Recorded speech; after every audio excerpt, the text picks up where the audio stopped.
I'm making Plaice with orange spots in. I'm not sure whether you can see them on this. And they also have a white underbelly, like the real thing. To do this, I'm going to use one of my favourite methods, which I understand is called caning, although I've also called it rock making, like seaside rock.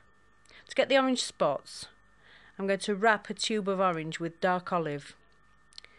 Check your information leaflet for the colour mixes.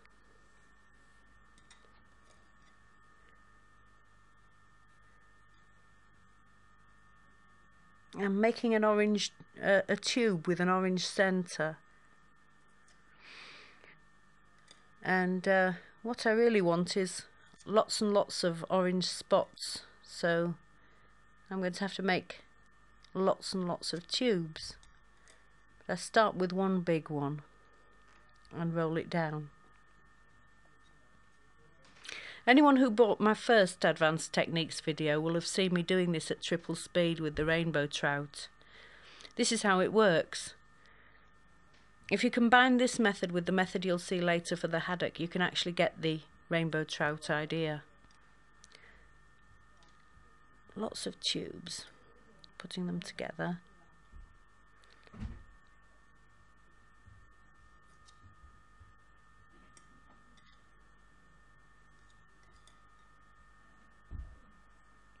I'm chopping these up into small sections.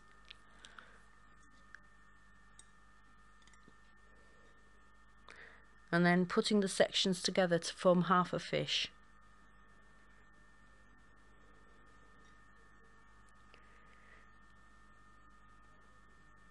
Then I can divide this down the centre to make a mirror image. There you see?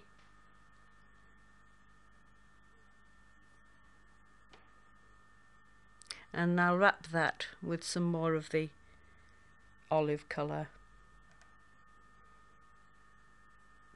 We don't want the spots to go right to the edge because they'd get messed up when we put on the fins and the tail, etc.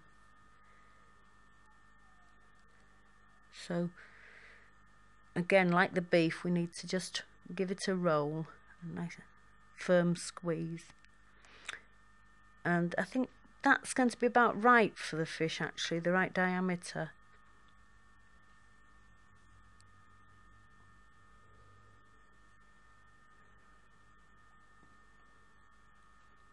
I don't know whether you can see, there are actually orange spots in there. Yes. And I'll cut some slices and just squash them down a bit.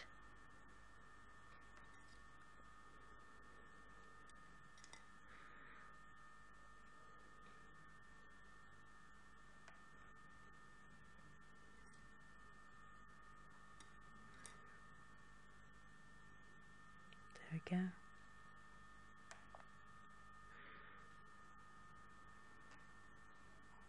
For the white section underneath, you need to roll out your colour nice and thin.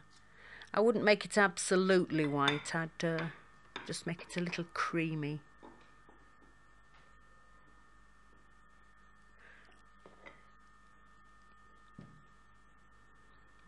And just don't need all that. Just lay the circles out on top of the white.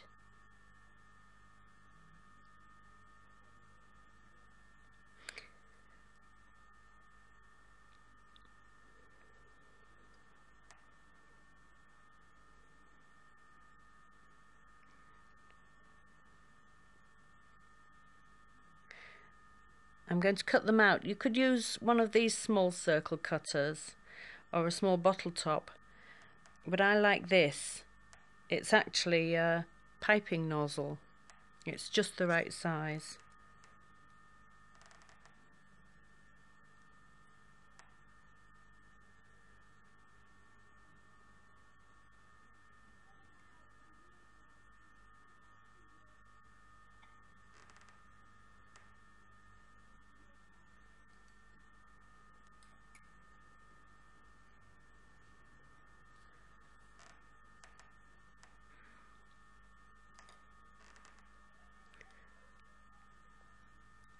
There's the second one.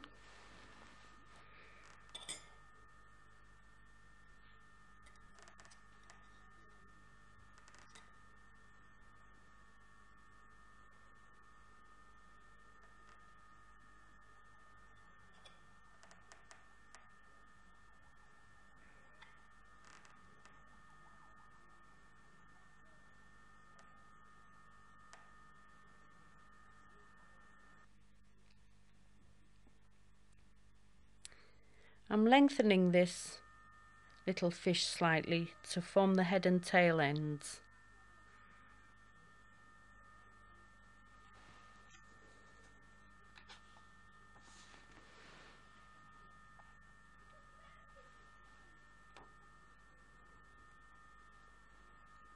This is a little tool which I believe was originally for repousse work, which you can get from model shops, craft shops, and I'm using it to form the fins and the flat centre of the back, the line down the centre of the back, and also to help form the tail. Squash it down a bit.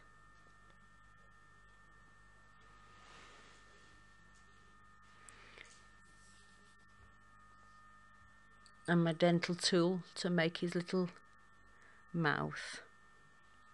Little sideways mouth. I'm making two tiny little eyes, and they both go on the same side of a flatfish. He's really quite an ugly little creature.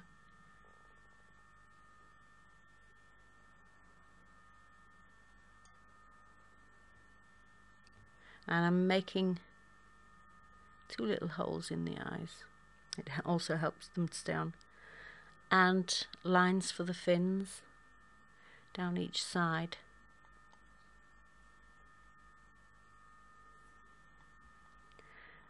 And I'm cutting out a little bit for the tail because it's too fat. On that side. And forming the tail fins as well, just by pressing it down with this tool. And the next thing I'm using is a bit of netting. The finer the netting you can get, the better. You just press it over the fish and it forms the scaly surface texture. As I say, if you can get even finer net, so much the better. There he is. And as you can see, he's got a white underbelly. Oops. There, just like the real thing. When it's cooked, you can use a little Fimo glaze to give it a fishy sheen.